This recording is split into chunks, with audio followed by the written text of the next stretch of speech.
కేవలం తన రాజకీయ మనుగడ కోసం తప్పితే ఇంకొక లక్ష్యం లేకుండా విమర్శించేటటువంటి తత్వం కేసీఆర్ గారిది. ఇక అన్ఎంప్లాయ్మెంట్ గురించి మాట్లాడతారు వారు. అన్ఎంప్లాయ్మెంట్ గ్రోత్ రేట్ అట మన తెలంగాణ ఎంత ఉందో ఫస్ట్ చెప్పాలి. ఫిబ్రవరి 22లో centre for monitoring of Indian economy report ఇచ్చినటువంటి దాని ప్రకారం 12.9% మన రాష్ట్రంలో, అంటే 6వ హైయెస్ట్ స్థానంలో మనం ఉన్నాం. అన్ఎంప్లాయ్మెంట్లో హైయెస్ట్ అన్ఎంప్లాయ్మెంట్ స్థానాల్లో 6వ స్థానంలో మన భారతదేశంలో మనం ఉన్నాం. వారు పోల్చుకుంటుంటారు కదా పక్క రాష్ట్రం, అది ఇంకా చిన్న రాష్ట్రం, పక్క రాష్ట్రం వేరే రాష్ట్రాలతో పోలుస్తుంటారు కదా, గుజరాత్తో పోలుస్తుంటారు అక్కడ 2.5, బీజేపీ రాష్ట్రాలతో పోలుస్తుంటారు పక్కల కర్ణాటకలో 2.0, మధ్యప్రదేశ్లో 2.7, ఒడిశాలో 1.0, ఉత్తరప్రదేశ్లో 2.7, 24 కోట్ల జనాభా ఉన్నటువంటి రాష్ట్రం. ఉత్తరాఖండ్ లో 4.6. ముఖ్యమంత్రి గారు పోల్చుకునేటప్పుడు చెప్పేటప్పుడు వాస్తవాలు చెప్పాలి. ఈ రాష్ట్రంలో నిరుద్యోగులకు పూర్తిగా నిరుద్యోగులను నిర్లక్ష్యం చేసి ఇగో ఇప్పుడు వస్తుంది, ఇగో అప్పుడు వస్తుంది నోటిఫికేషన్, ఇగో ఇప్పుడు వస్తుంది, బ్యానర్ ఐటమ్ చదివి చదివి చదివి పాపం అలసిపోయిన నిరుద్యోగులు, బ్యానర్ ఐటమ్ చదివి చదివి అలసిపోయిన నిరుద్యోగులు మొన్న అడుగుతా ఉన్నారు, టెట్టే లేదు, టీచర్ల ఖాళీలు ఎట్లా భర్తీ చేస్తారు, తెలంగాణ ప్రభుత్వం వచ్చినప్పటి నుంచి టెట్టే నిర్వహించలేదు, ఎట్లా చేస్తారు, ఇంకెంత మోసం చేస్తారు, 80,000 ఖాళీలు భర్తీ చేస్తా అని చెప్పినటువంటి ముఖ్యమంత్రి గారు దాని నుంచి డైవర్ట్ చేయడానికి అనేక రోజుకొక ఇష్యూ తీసుకుంటున్నారు. నేను ఒకటే డిమాండ్ చేస్తా ఉన్నా, మీకు చిత్తశుద్ధి ఉంటే ఎప్పుడు నోటిఫికేషన్ వేస్తారో డేట్ చెప్పండి. మీరు నోటిఫికేషన్ డేట్ని విడుదల చేయండి ముందు ముఖ్యమంత్రి గారు. మీరు ఉద్యోగం వచ్చేంత వరకు ఆ పిల్లలకు నిరుద్యోగ భృతి ఇస్తామని ఏ హామీ ఇచ్చిండ్రో వారికి అందరికీ నిరుద్యోగ భృతి వెంబడే అందజేయండి. వెంబడే నిరుద్యోగులకంతా కూడా నిరుద్యోగ భృతి ఇవ్వండి, అది ఇంప్లిమెంట్ చేయండి. మీరు ఉద్యోగం ఇచ్చేంత వరకు ఆ నిరుద్యోగ భృతిని వాళ్ళకి అమలు చేయండి. మీరు చేయాల్సినటువంటి కార్యక్రమాలు, మీరు ఇచ్చినటువంటి హామీలు నెరవేర్చుకోకుండా ఇంప్లిమెంట్ చేయకుండా మీకు ప్రశ్నించేటటువంటి హక్కు లేదు. ఎప్పుడైతే మీరు ఇచ్చినటువంటి ప్రతి హామీని నిలబెట్టుకుంటారో అప్పుడే ఇంకొకరిని ప్రశ్నించేటటువంటి హక్కు మీకు ఉంటుంది. ఈరోజు గ్రామ పంచాయతీలకు వచ్చినటువంటి నిధులు సెంట్రల్ గవర్నమెంట్ ఫండ్స్ గతంలో వేరే అకౌంట్లో పెట్టుకొని వీళ్ళు బుద్ధి అంటించేటోళ్ళు. 6 నెలలో తెలియదు బిల్లులు శాంక్షన్ చేయడానికి, సంవత్సరమో తెలియదు, వాటిని డైవర్ట్ చేసి ఇష్టం వచ్చినట్టు చేసేటోళ్ళు. ప్రధానమంత్రి నరేంద్ర మోదీ గారు ఈరోజు గ్రామ పంచాయతీలకే వాళ్ళ అకౌంట్లోకే ఆ నిధులను వేసి వీళ్ళు ఆ పనులు పూర్తి చేసుకుంటే 3 రోజుల లోపల వాళ్ళకు బిల్లు చెల్లించేటటువంటి కార్యక్రమాన్ని నరేంద్ర మోదీ గారు తీసుకొచ్చిండ్రు.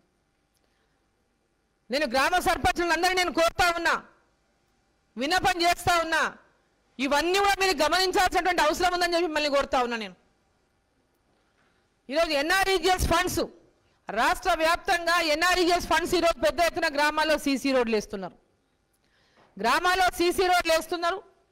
ఆ సీసీ రోడ్లు ఎక్కడ వేస్తున్నారంటే వాళ్ళ కార్యకర్తలకు ఎక్కడ జేబులు నిండుతాయో అక్కడ వేస్తున్నారు సీసీ రోడ్లు. ఈ సీసీ రోడ్లు ఎన్ఆర్ఈజిఎస్ ఫండ్స్ ఏవైతే ఉన్నాయో సీసీ రోడ్లు ఏదైతే శాంక్షన్ చేసిండ్రో ఇది టీఆర్ఎస్ పార్టీ కార్యకర్తల జేబులు నిండే పథకంగా మారిపోయింది.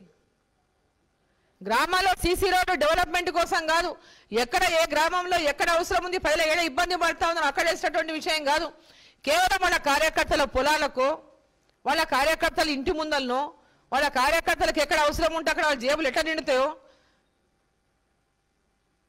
మొత్తం ఎన్ఆర్ఈజిఎస్ ఫండ్స్ అంతా కూడా కేంద్ర ప్రభుత్వం నిధులైనటువంటి సోయి కూడా లేకుండా భారతీయ జనతా పార్టీ సర్పంచులు ఉన్న చోట వారిని తీర్మానాలు చేయని ఒత్తిడి చేసి అడ్డగోలుగా వీళ్ళు రోడ్లు వేసుకొని ఒక టెక్నికల్ శాంక్షన్స్ లేకుండా ఏమీ లేకుండా అడ్డగోలుగా వీళ్ళు రోడ్లు వేసేసుకొని ఈరోజు సర్పంచుల మీద ఒత్తిళ్లు తీసుకొచ్చి తీర్మానాలు చేయాలని ఈరోజు అమౌంట్ మొత్తం సర్పంచుల అకౌంట్లో ఉంటుంది.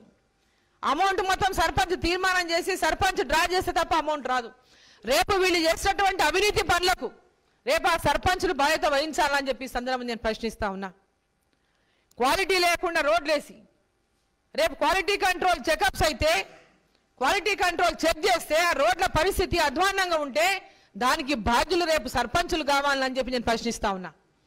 సర్పంచ్ తీర్మానం కావాలి, అది సర్పంచ్ అకౌంట్లోకి ఆ డబ్బు పోతుంది.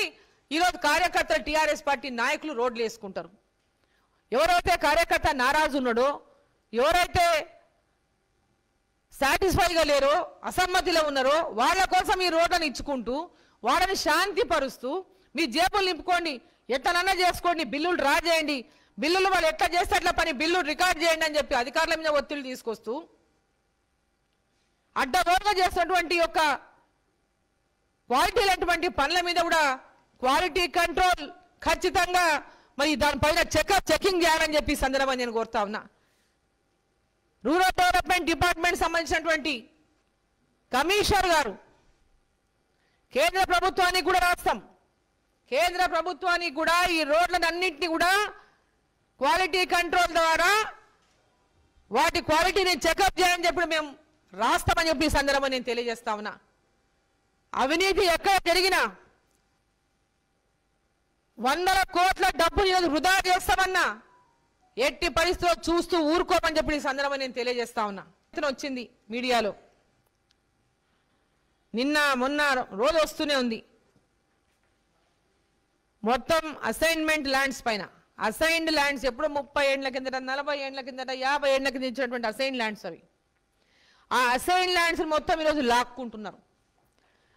లాక్కుంటున్నారంటే ఒక కాలేజ్ బిల్డింగ్ కోసమో, లేదా ఒక ఇండస్ట్రీ కోసమో, లేదా ఒక స్కూల్ కోసమో, లేదా ఒక హాస్పిటల్ కోసమో, ఏదో ప్రభుత్వ రంగంలో ఒక డెవలప్మెంట్ పని కోసం లాక్కుంటున్నారు అంటే దానికి వాళ్ళు కూడా సహకరిస్తారు. అట్లాంటిది ఏమీ లేదు అక్కడ. ప్రభుత్వం రియల్ ఎస్టేట్ చేయడానికి ఆ భూములను లాక్కుంటా ఉంది. ప్రభుత్వం మొత్తం ఆ ల్యాండ్స్లో ఇప్పుడు మొత్తం మొన్న ఓ రియల్ ఎస్టేట్ బిజినెస్ చేసిండ్రు, స్వగృహ ప్లాట్స్ అన్ని కూడా అమ్ముకున్నారు. గతంలో స్వగృహ పేరు కింద పెద్ద ఎత్తున ల్యాండ్ సేకరించి ప్లాట్లు చేసి ఇళ్ల నిర్మాణం చేసి ఎంప్లాయీస్ కోసం ఇళ్లు నిర్మాణం చేసి ఇచ్చేటటువంటి ఒక ప్రోగ్రాంలో ఉన్నటువంటి ల్యాండ్స్ అన్నింటినీ కూడా ఈరోజు ఈ ప్రభుత్వం వచ్చి ఒక ఇల్లు కట్టలేదు, కానీ ఆ ప్లాట్ అన్నింటినీ కూడా ఈరోజు కోట్ల రూపాయలకు అమ్ముకుంటా ఉంది. కోట్ల రూపాయలకు ప్రతి జిల్లా హెడ్ క్వార్టర్లో ఉన్నటువంటి ల్యాండ్స్ని ఒక రియల్ ఎస్టేట్ దందా చేస్తూ ఉంది ఈ రాష్ట్ర ప్రభుత్వం. మరి ధనిక రాష్ట్రానికి ఈ యొక్క గతి ఎందుకు పట్టింది? మొత్తం గ్రామాల్లో ఉన్నటువంటి భూములు, జిల్లా హెడ్ క్వార్టర్లో ఉన్నటువంటి భూములు, హైదరాబాద్ నగరంలో ఉన్నటువంటి భూములు, మొత్తం భూములు అమ్మేసి ఈ రాష్ట్రాన్ని ఏమీ లేకుండా చేసినటువంటి ఒక అంటే ముఖ్యమంత్రి గారు గద్దె దిగే లోపల భవిష్యత్తు తెలంగాణ రాష్ట్రానికి ఉండకూడదు, శూన్యం కనిపించాలనేటువంటి లక్ష్యంతోనే ముఖ్యమంత్రి పనిచేస్తున్నాడా? భవిష్యత్తు తరాలకు అభివృద్ధి అనేది నోచుకోకుండా ఉండడానికి ముఖ్యమంత్రి పనిచేస్తున్నాడా? ఎందుకు ఈ ల్యాండ్స్ పైన ఈరోజు మొత్తం రియల్ ఎస్టేట్ దందాలు చేస్తూ ఉన్నాడు? ఈరోజు ధనిక రాష్ట్రం అనేటటువంటి తెలంగాణ రాష్ట్రం ఎందుకు ఈరోజు ఈ యొక్క స్థాయికి దిగజారింది? మండల కేంద్రాల్లో, జిల్లా కేంద్రాల్లో ఉన్నటువంటి భూములను కూడా అమ్ముకునేటటువంటి దిగజారుడు స్థాయికి ఎందుకు వచ్చిందని చెప్పి నేను ప్రశ్నిస్తా ఉన్నా. మొత్తం పెద్ద ఎత్తున రైతులు పూర్తిగా వాళ్ళు పండించుకున్న అంటే 2 ఎకరాలు, 3 ఎకరాలు, 1 ఎకరానో గతంలో అసైన్ చేసినటువంటి ల్యాండ్స్లో పంటలు పండించుకున్నటువంటి రైతులను ఈరోజు ఆ భూములు వెనక్కి ఇవ్వమని ఆడ ఉన్న ఎంఆర్ఓలు, ఆర్డీఓలు, జేసీఓలు వాళ్ళేమో మొత్తం వాళ్ళు ఎట్లయిపోయారంటే గవర్నమెంట్ కింద పోయి వీళ్ళు మొత్తం ల్యాండ్లు వాళ్ళని ఏమంటారు డెవలపర్స్గా మారిపోయినారు. పాపం వీళ్ళు వాళ్ళేమో రియల్ ఎస్టేట్ యజమానులు, వీళ్ళేమో డెవలపర్ వెనుక వీళ్ళకింత కింద మొత్తం వాళ్ళు డెవలపర్స్గా మారిపోయినారు. ఇది చాలా దారుణమైనటువంటి విషయం అని సందర్భంగా నేను తెలియజేస్తా ఉన్నా. ఎక్కడ కూడా ప్రభుత్వ భూములు, అసైన్డ్ భూములు, గజం భూమి లేకుండా చేసేటటువంటి కార్యక్రమాలు ఏమాత్రం కూడా సమంజసమై కాదని చెప్పి మీ రియల్ దండాన్ని మానుకోవాలని చెప్పి సందర్భంగా ప్రభుత్వాన్ని నేను తెలియజేస్తా ఉన్నా. ఇది ఏమాత్రం కూడా ఈ ప్రభుత్వానికి శ్రేయస్కరం కాదని చెప్పి నేను తెలియజేస్తా ఉన్నా. ముఖ్యమంత్రిగా తను బతుకుండగానే తన విగ్రహం పెట్టమని, ఎందుకు నీ విగ్రహం పెట్టుకోవాలి? నువ్వేం చేసినావని?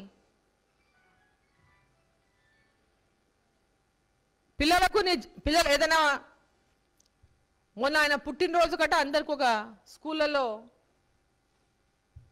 కాంపిటీషన్స్. ఏం కాంపిటీషన్స్? ముఖ్యమంత్రి గారి చరిత్ర రాయాలి.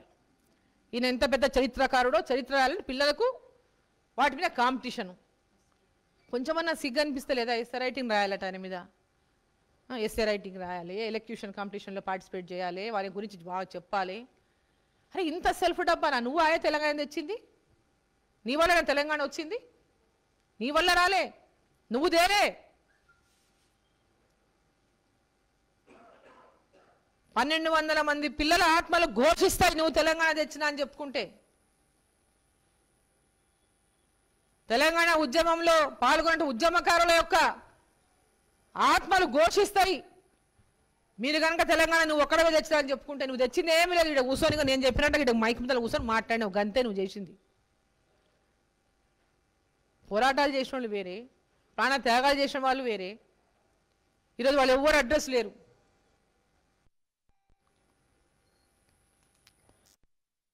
అయినా రాష్ట్ర ప్రభుత్వం ఇటువంటి స్ఫూర్తి ప్రదాతల యొక్క విగ్రహాలు, గారి విగ్రహం కానీ, వివేకానంద గారి విగ్రహం కానీ, సర్దార్ పటేల్ గారి విగ్రహం కానీ మనం చాలా దగ్గర ఎందుకు ప్రతిష్ఠించుకుంటాం? వారి స్ఫూర్తి పొందాలి, యువత భవిష్యత్తుకు వారి చరిత్ర తెలవాలి, వారి స్ఫూర్తితో యువత ముందుకు కళ్ళని మనం భావించుకుంటాం. మరి శివాజీ గారి విగ్రహం పెడితే మీకు నష్టం ఏం జరిగిందండి? ఈడ దాన్ని కూడా రాజకీయమా? ప్రతి దాంట్లో ముఖ్యమంత్రి గారికి రాజకీయం తప్ప ఇంకేం కనపడదు. ఆయనకు ఓట్లు సీట్లు తప్ప ఇంకేమీ పట్టవు. ప్రజల యొక్క సంక్షేమం, తెలంగాణ అభివృద్ధి పట్టదు. తెలంగాణ ప్రజలకు ఇచ్చిన హామీలు నెరవేర్చాలనేటువంటి యొక్క లక్ష్యం పట్టదు. ప్రతి ఒక్కరిని మోసం చేసుడు తప్ప. చెప్తున్నారు కేసీఆర్ గారు ముఖ్యమంత్రి కాబట్టి ఆయన ఏది చెప్పినా అందరూ నమ్ముతారని పచ్చి అబద్ధాలు మాట్లాడడం ఆయనకు వెన్నతో పెట్టినటువంటి విద్య. ఆయనకు ఆ భయంలో లేకపోతే పీకే ఎందుకు వచ్చిండు? ఆయన పీకేని ఎందుకు తెచ్చుకున్నాం కదా చెప్పమని ముందల. ఆయన మీద ఆయనకు నమ్మకం కోల్పోయి పీకేని తొలుకొచ్చుకున్నాడా? అయ్యా నా మాటలు నమ్మేటట్లు లేరు, తెలంగాణ ప్రజలు నా మీద నమ్మకం కోల్పోయినరు, నువ్వు వచ్చి మరి ఏం కొత్తగా చెప్పాలనో చెప్పు, ఇక్కడ ఏం చేయాలనో చెప్పు, ఎట్లా మోసం చేయాలనో చెప్పు, ఏ కాలుకు కాళ్ళు కట్టు కట్టుకోమంటావు, ఏ నెత్తికి కట్టు కట్టుకోమంటావు, లేకుంటే గుండెకు కట్టు కట్టుకోమంటావు, ఏడ కట్టుకోమంటావు చెప్పు, ఏం చేయాలనో చేస్తా అని పాపం మొన్న హాస్పిటల్ కూడా పోయొచ్చే. 4 రాష్ట్రాల్లో భారతీయ జనతా పార్టీ విజయం సాధించే వరకు ఆయనకు పాపం యశోద హాస్పిటల్ బాయ్ మంచిగా బ్రహ్మాండంగా పోయిండు. బ్రహ్మాండంగా ఎవరన్నా నిజంగా ఎవరికైనా ఆయన తెలంగాణ ముఖ్యమంత్రి గారు నిజంగా వారికి అనారోగ్యం కలగకూడదు. భగవంతుడు ఆయన చల్లగా చూడాలి, శత్రువు అయినా అందరూ ఆరోగ్యంగా ఉండాలి, దీర్ఘాయుష్మాన్ భవ అంటాం. ముఖ్యమంత్రి గారు అదేవిధంగా మేము అందరం భావిస్తాం. కానీ ఎవరైనా పోయే దగ్గర నుంచి ఒక ముఖ్యమంత్రి గారిది విజువల్స్ బయటకు వస్తాయండి నిజంగా బాగలేకుంటే? వస్తాయా? నిజంగా వారికి ఆరోగ్యం బాగలేకుంటే ఒక్క విజువలైనా బయటకు వస్తుందా? ఎందుకు ఈ ప్రచారం అంటే టు డైవర్ట్, ఓన్లీ డైవర్షన్ కోసం, పక్కదారి పట్టించడం కోసం. భారతీయ జనతా పార్టీ విజయాన్ని ప్రజలకు తెలవకుండా ముఖ్యమంత్రికి బాలేదంట అంటే డైవర్ట్ కావాలా అంశం? ఎంతసేపు ఇదేనా? హుజరాబాద్లో ఈటెల రాజేందర్ గారు గెలిచిండ్రు అంటే దాన్ని డైవర్ట్ చేయడానికి ఒక బియ్యం కథ ఎత్తుకునే మళ్ళీ బియ్యం కథ, మళ్ళీ పాత కథ మళ్ళీ తిరిగి రాస్తున్నాడు. అంటే ఎన్నిసార్లు ఇట్లా దళిత బంధును పక్కన దారి పట్టడానికి ఓట్ల కథ ముందుకు తీసుకొస్తావి. ఇప్పుడేమో నువ్వు ఇచ్చిన అసెంబ్లీలో మస్తు మళ్ళీ కొత్తవి మస్తు చెప్తీవి, అందరినీ దిల్ ఖుషి చేస్తేవి, అవి ఇంప్లిమెంట్ చేయాలంటే సాధ్యం కాని పని. ఈరోజు గ్రామాల్లో ఉన్నటువంటి భూమి అమ్ముకునే స్థాయికి తెలంగాణ రాష్ట్రం వచ్చిందంటే నువ్వు ఈ పథకాలన్నీ అమలు చేస్తావనేటువంటి నమ్మకం తెలంగాణ ప్రజలకు ఎక్కడి నుంచి వస్తుంది చెప్పండి? ఈరోజు వడ్లు కరెక్ట్ వడ్లు కొనాలంటున్నాడు అంటే ముఖ్యమంత్రి గారు ఈరోజు వడ్లు కొనే పరిస్థితులు రాష్ట్రానికి రైతులకు అది కూడా చేయలేరా? ఇక అది కూడా చేయనప్పుడు నువ్వు ఎందుకయ్యాడా? డబుల్ ఇంజన్ సర్కార్ మా కేంద్ర ప్రభుత్వం Bharatiya Janata party double engine సర్కార్ తెలంగాణ కూడా వస్తే ఇక నీతో పనే లేదు. ప్రజలకు ఎవ్వరికి ఏ ఇబ్బందులు రావు, ఏ కష్టాలు రావు. నువ్వు చెప్పే అబద్ధాలు, నువ్వు చెప్పే మోసాలు వినే అవసరం ఉండదు. ఇంకా అబద్ధాలు, ఇంకా మోసాలు. ఒక పక్క ఒడ్లు కొంటున్నా, బియ్యం కొంటున్నా, ధాన్యం 2 సార్లు సేకరిస్తున్నా, తప్పుదారి పట్టించి పక్కదారి పట్టించి భారతీయ జనతా పార్టీని బ్లేమ్ చేయాలనేటువంటి ఒక గేమ్ తప్పితే, దుర్బుద్ధి తప్పితే ఈ ముఖ్యమంత్రి గారికి చిత్తశుద్ధే లేదు. నేను చెప్తున్నది అదే, రైతులను తప్పుదోవ పట్టిస్తున్నాడు ఈ ముఖ్యమంత్రి. రైతులను రెచ్చగొట్టేటటువంటి ప్రయత్నం చేస్తున్నాడు భారతీయ జనతా పార్టీ పైకి. భారతీయ జనతా పార్టీ కొంటలేదు అనేటటువంటిది ఒక రెచ్చగొట్టేటటువంటి ప్రయత్నం ముఖ్యమంత్రి చేస్తా ఉన్నాడు. భారతీయ జనతా పార్టీ ఈరోజు ధాన్యం కొంటున్నప్పటికీ కూడా ఖరీఫ్లో కొన్నది, యాసంగిలో కొన్నది, కొంటూనే ఉన్నది.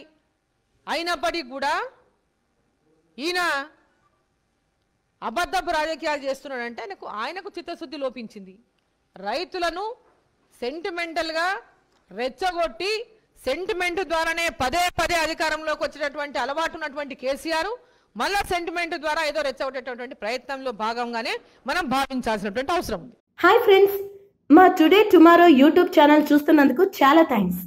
మరిన్ని లేటెస్ట్ వీడియోస్ కోసం వెంటనే సబ్స్క్రైబ్ చేయండి. అలాగే ఈ బెల్ ని కూడా రింగ్ చేసేయండి. మా నోటిఫికేషన్స్ అన్ని మీ మొబైల్లో వస్తాయి. అలాగే మా వీడియోస్ మీకు నచ్చితే లైక్ చేయండి, షేర్ చేయండి, నచ్చకపోతే కామెంట్ చేయండి.